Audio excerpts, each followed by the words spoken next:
Today, we will explore together one of the craziest, boldest, and most controversial stories in the entire history of the Marvel Universe. A story that many thought impossible, yet it happened. A story not about Hulk breaking Abomination's nose, not about Hulk crushing an entire Avengers squad, but about the moment the Green Giant dared to face the Supreme Being, the very god of the Marvel Universe. We are talking about the one above all, the entity of absolute power, the creator of all realities, all multiverses, all concepts of existence and non-existence. In one fateful moment, when every boundary of reality collapsed, when all cosmic entities from Galactus, eternity, infinity, to the living tribunal bowed their heads in helplessness, a massive green figure trudged forward through the void. Not to beg, not to negotiate. Hulk stepped forward to do what he has always done, punch through everything in his way. And this time, the thing in his way was the face of God. You did not read that wrong. Hulk raised his fist toward the Creator, and what happened next will force you to redefine every concept of power, of will, and of the purest rage that has ever existed. Before diving into the details of this unimaginable confrontation, we need to set up the context thoroughly. Because Hulk did not simply find himself standing before the one above all by accident. This is not a story in the vein of Hulk accidentally wandered into God's dimensional space. No, this is the culmination of a journey of suffering, loss, and rage stretching across countless realities. We are talking about the most powerful version of Hulk that has ever existed. Not Worldbreaker Hulk, not Immortal Hulk, but something that surpasses them all.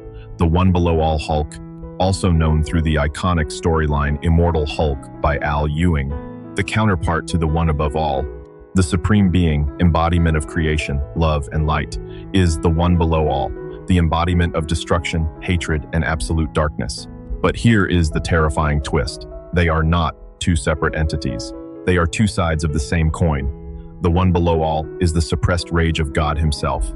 It dwells at the deepest layer of the cosmic hell, beneath every hellish plane that even Mephisto or Blackheart has ever known. And it shares a special connection with one singular creature in the entire universe, Bruce Banner, or more precisely, Hulk. The voice of Hulk himself echoes from deep within the green void, a haunting monologue. They call me a monster. They call me a destroyer. But they do not know. I am not the destroyer of worlds. I am the door that leads to what even God fears. And when that door opens, even the light of heaven will go out. This is the starting point of Hulk's journey. His motivation in this story is not revenge against a specific individual, not the protection of someone he loves. Hulk's motivation is to unleash the most primal rage of existence itself, the rage that, according to the one below all, is Hulk's rightful inheritance. And this is something important we must address right away. When I say Hulk fights the one above all, I am not talking about an ordinary physical brawl. I am talking about a battle at the conceptual level, where each punch does not merely destroy matter, but destroys the very meaning of existence. Hulk, through his bond with the one below all, has become the embodiment of the ultimate question. What happens when a creation dares to turn against its own creator? This is no longer a story about an out-of-control mutant. This is a story about the civil war within the very soul of God. All right, now we will go deeper into the development of the story, and I must warn you in advance, this is the part that will push your mind to its absolute limit. We will narrate in a linear sequence the journey of Hulk through the layers of reality toward his confrontation with the one above all, alongside an extremely important flashback that explains the origin of the bond between Hulk and the one below all. The story begins after the death of Bruce Banner. But as we already know from Immortal Hulk, death is not the end for Hulk. When Bruce dies, the door to the below place swings open. This is not hell in the traditional sense of fire and demons. This is something far more horrifying, a space of existence beneath every layer of reality, where forgotten concepts and the nightmares of the universe itself drift through eternal darkness. And at the center of this place resides an entity without fixed form, a living darkness, an endless hunger for destruction, the one below all. The sound of this place is difficult to describe. Not silence, but the roar of trillions upon trillions of dissolving souls blending into one another, forming an endless whisper of agony. Hulk stands in the middle of it all, bare feet touching a ground that does not truly exist, feeling a cold that pierces to the bone, not the cold of temperature, but the cold of absolute solitude. This is the sensation of a being abandoned by its own creator. The one below all spoke. its voice not emanating from any specific source, but resonating from within the depths of Hulk's own mind. "My son, you have finally come home. I have been waiting for you since the very first moment of creation. Because you, Hulk, are not a radiation accident. You are not a mutant. You are my instrument. You are the rage of God-given flesh and form." This is the moment we need to cut to an important flashback, rewinding all the way back to the exact moment Bruce Banner was transformed into Hulk by the Gamma Bomb. But this time, we view that event through an entirely different lens. Many mistakenly believe that the Gamma Bomb explosion was simply a scientific accident. But the truth runs far deeper than that. From the time he was a child, Bruce Banner already carried within himself a fracture in his soul, the consequence of years of brutal abuse at the hands of his father, Brian Banner. Brian Banner was not merely a terrible father, he was also a scientist, consumed by obsessions over theories about the nature of evil. And according to what was revealed in Immortal Hulk, Brian Banner had unwittingly opened a door to the below place through his deranged experiments, and somehow, that door had become permanently fused to the soul of his young son, Bruce. When the Gamma Bomb detonated, it was not merely a nuclear reaction. It was the moment the door within Bruce Banner's soul was completely shattered, allowing a fragment of the one below all to breach the physical world, taking on the form of Hulk. This is precisely why Hulk cannot be killed. He cannot be permanently destroyed.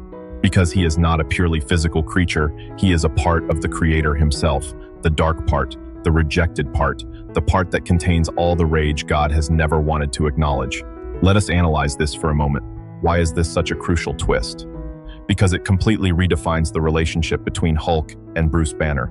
Bruce is not the real person, and Hulk is not the monster. Hulk is the primal nature, the true soul directly connected to the Supreme Being, while Bruce Banner is merely the outer shell, a prison of flesh and bone created to contain the rage of God. Comparing this to earlier versions of Hulk, we see that Worldbreaker Hulk was purely physical strength, capable of destroying a planet with a single footstep. But Immortal Hulk, empowered by the One Below All, operates at the level of spirit and concept. He does not merely destroy bodies, he destroys souls. He does not merely kill people, he erases them from the very cycle of life and death itself. Hulk's journey through the below place leads him across one layer of void after another. With each step forward, he absorbs more power from the surrounding darkness, and with each step forward, the humanity of Bruce Banner fades just a little more. The entities guarding these layers, creatures even more ancient than the Celestials, nightmares born from eternity itself, hurl themselves at Hulk in attack. But Hulk does not fight them in any conventional way.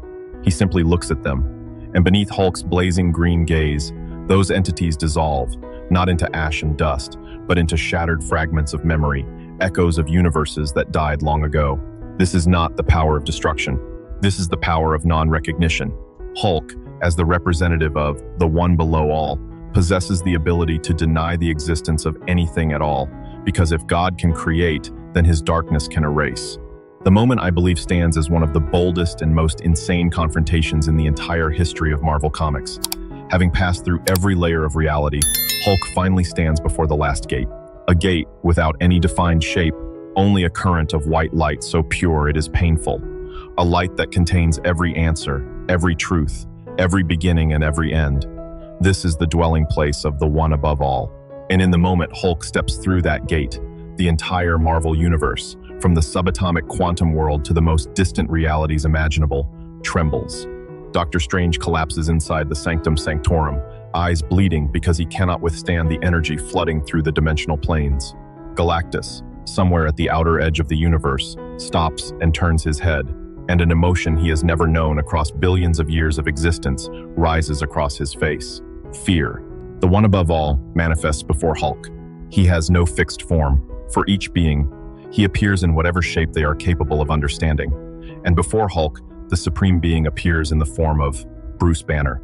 A Bruce Banner with eyes full of love and sorrow, draped in a mantle woven from the fabric of the universe. His voice resonates, gentle yet carrying the weight of billions of galaxies.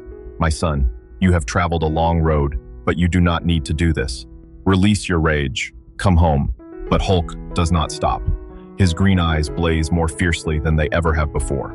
He stares directly into the face of the Creator, the face of Bruce Banner himself, and lets out a roar that tears through every layer of reality. This is the moment we all knew had to come. Hulk raises his fist, without hesitation, without fear, and he drives it straight into the face of the one above all. Hulk's punch did not connect with the face of Bruce Banner. It connected with the very concept of creation, and in a millionth of a nanosecond, all of reality, every universe, every timeline, every possibility simultaneously ceased to exist. Not destroyed, but suspended. Like a tape being hit with the pause button, every hero, every villain, every planet, every atom, all stood frozen in one eternal moment. But then, the unthinkable happened. A crack appeared, a tiny crack, thin as a strand of hair, spreading across the surface of ultimate reality itself. Hulk had accomplished what no creature in the history of the universe had ever accomplished. He had hurt God, not through physical strength, but through pure rage itself, that primal emotion which the one above all had tried to deny and imprison at the very bottom of existence. In that moment, the one above all and the one below all, light and darkness, creation and destruction, collided with one another, not as two enemies, but as two halves of a whole finally being reunited. Because we come to recognize a profound truth: Hulk was never fighting the one above all. Hulk is the rejected part of the one above all, reclaiming its rightful place in the cosmic order. The rage Hulk carries is not blind destruction, but the anguished cry of existence itself, that light cannot exist without darkness, that creation cannot hold meaning without destruction. When Hulk punched God in the face, it was not an act of rebellion. It was an act of distorted love, the love of a creation desperately wanting to be acknowledged by its creator. It does not end in victory or defeat in any conventional sense. After that devastating moment of collision, reality was restored, but it was no longer the same reality as before. Something had changed within the very fabric of the Marvel Universe. The one above all did not destroy Hulk. He did not punish him. Instead, he did something no one could have anticipated. He smiled, and he spoke in the voice of Bruce Banner, but carrying the love of a true father. At last, you understand. I did not create you to be an instrument of destruction. I created you to remind me that even in the deepest darkness, there is still a spark of life. Your rage, Hulk, is the most fierce will to survive I have ever granted to any creature, and for that, I love you. The consequences of this event rippled across the entire Marvel Universe. The Green Door, the gateway connecting life and death, was no longer a dead end leading to the below place. It became a recognized part of the cosmic order. Hulk returned to Earth, but he was no longer the same creature. He now carried within himself an understanding of his true nature, that he was not a destroyer, but a guardian of the balance between light and darkness. The one above all represents the aspiration toward perfection, toward a world without suffering, without error. But through Hulk, we learn that this perfection is a dangerous illusion. Darkness, rage, pain, these are not things that need to be destroyed or imprisoned. They are inseparable parts of existence itself. Bruce Banner spent his entire life despising Hulk, trying to suppress him, trying to cure himself of Hulk. But the truth is that Bruce needs Hulk just as light needs darkness. And at the cosmic level, the one above all also needs the one below all, because a God who has never known rage will never truly understand love. Hulk is not only one of Marvel's physically strongest beings, but also an entity of cosmic significance that surpasses all imagination. His rage is not a weakness. It is the very source of power that connects him to the origin of existence itself. When Hulk punched the one above all in the face, it was not merely a punch. It was the declaration of every created being, that even the Creator cannot ignore the pain and rage of the children he brought into existence. And now, I want to hear your thoughts. What do you think about the connection between Hulk and the one above all? Is Hulk truly the dark side of God? Or is this simply a psychological metaphor for the internal struggle of Bruce Banner? And if one day Hulk fully becomes the one below all, is there any force in the Marvel Universe that could stop him? Let me know your thoughts in the comments below. Thank you all for joining me, and as Hulk has always said, Hulk is the strongest one there is. See you all in the next story. Peace out.